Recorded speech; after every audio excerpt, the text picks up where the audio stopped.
जब हम साहित्य पढ़ते तब साहित्य से जो सार निकलता हम उसे जीते और जीवन में ऐसे रम जाते थे। विद्यालय शिक्षा और ये सार तत्व, तो एक जेब में तो एकेडमिक शिक्षा होती थी और एक जेब में ये साहित्य का सार। तो हम उस प्रकार से जीवन को जीते और जब साहित्य के सार के अनुसार जब हमने धीरे धीरे इतिहास देखा तो बहुत सारा साहित्य पता चला। फिर उसकी खोज छानबीन में लग गई कि ये है क्या, इसमें कुछ नैतिकता है, कुछ दर्शन है, कुछ तत्वमीमांसा है। इस प्रकार से कुछ मतलब रुचि और बढ़ती गई और दर्शन की तरफ हम आगे बढ़ते गए। तो दर्शन खंगाला, दर्शन में तत्वमीमांसा है, तत्वमीमांसा और जब साहित्य से ये जो सार के रूप में हम बढ़े तो विज्ञान के फिजिक्स में, ये विज्ञान में जो भौतिक विज्ञान है वहाँ पर कुछ उसके बीज मिलते और उसको साथ साथ में पढ़ते। साहित्य तो एक प्रकार से उसी दर्शन की अभिव्यक्ति है। तो हम उस सार को जीते, साहित्य के साथ साथ में खोज एक प्रकार से लगी रहती, खोजबीन करते रहते, जिज्ञासा के अनुसार हम पढ़ते रहते। तो विज्ञान और उस समय पर्यावरण की बुक चलती, तो पर्यावरण और ये हिंदी या संस्कृत का साहित्य ये पढ़ा करते, इसमें खोजबीन चलती। तो फिर धीरे धीरे भौतिक विज्ञान से वो तत्व जुड़े और दर्शन, भौतिक विज्ञान से क्वांटम फिजिक्स और वहाँ पर जाकर और यहाँ पर हिंदी साहित्य, भक्ति काल ये बढ़ते गए और धीरे धीरे दर्शन और तत्वमीमांसा और नीतिमीमांसा वहाँ पर गहरे होते गए और जीते गए। चूँकि हम त्योहारों के देश से आते हैं तो यहाँ पर त्योहारों में नाचना गाना ये सब चलता रहता है। तो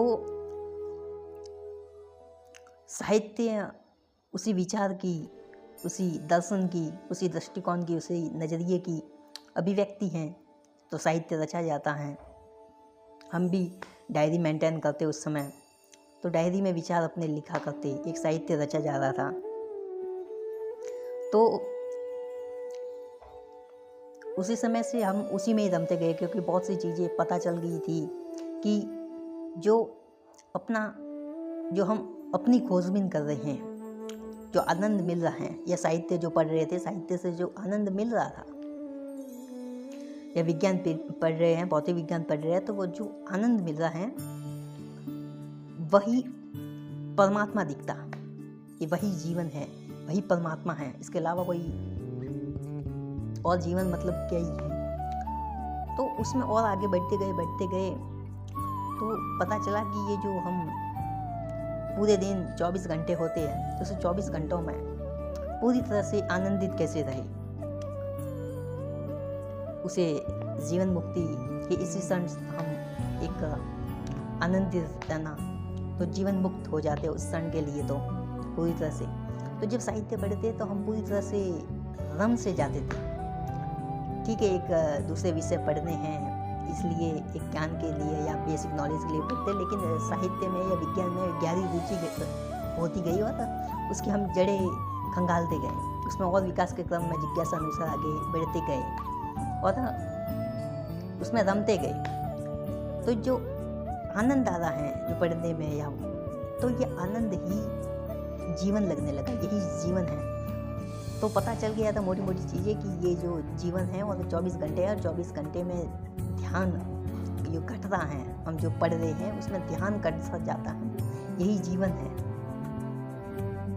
उस समय के लिए यही जीवन था, वो ही पढ़ते थे।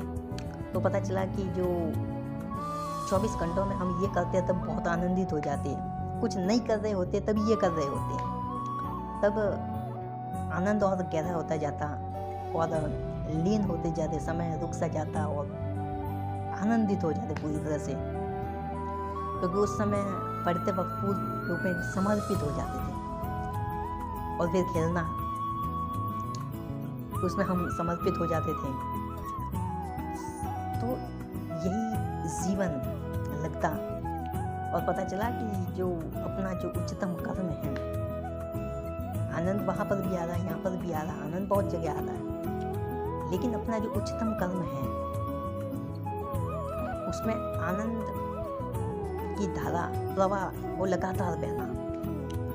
तो हम जब उच्चतम कर्म अपना जो होता है, अपना जो स्वभाव के अनुसार जो उच्चतम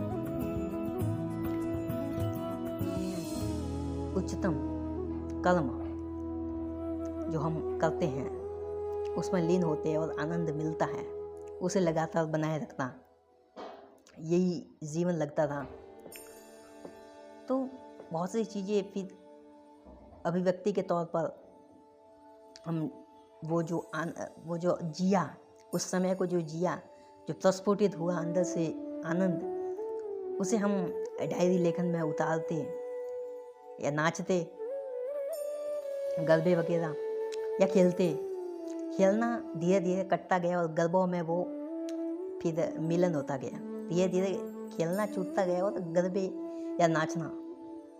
तो हमारे लिए तो गरबा ध्यान ही हो जाता है, एक प्रकार से व्यायाम भी यही हो जाता है। तो बात ये है कि हम 24 घंटे में ध्यान आनंदित कैसे रहें, जीवन मुक्त कैसे हो। तो अपने यही उच्चतम कर्म में जब हम अपने को जानते जाते, अपने स्वभाव को जानते जाते हैं, उस पॉजिटिव फैक्टर को हम जानते जाते हैं, तो उसमें उस परम में हमारा जो परम सत्य है हमारा, उसमें रमे रहना, यही जीवन उस समय लगता था। तो पूर्ण रूपेण जीवन जिया और 24 घंटे पूर्ण रूपेण जीते, और उससे जो अभिव्यक्ति होती वह एक व्यावहारिक जीवन में काम या उस प्रकार का रूप ले लेता है।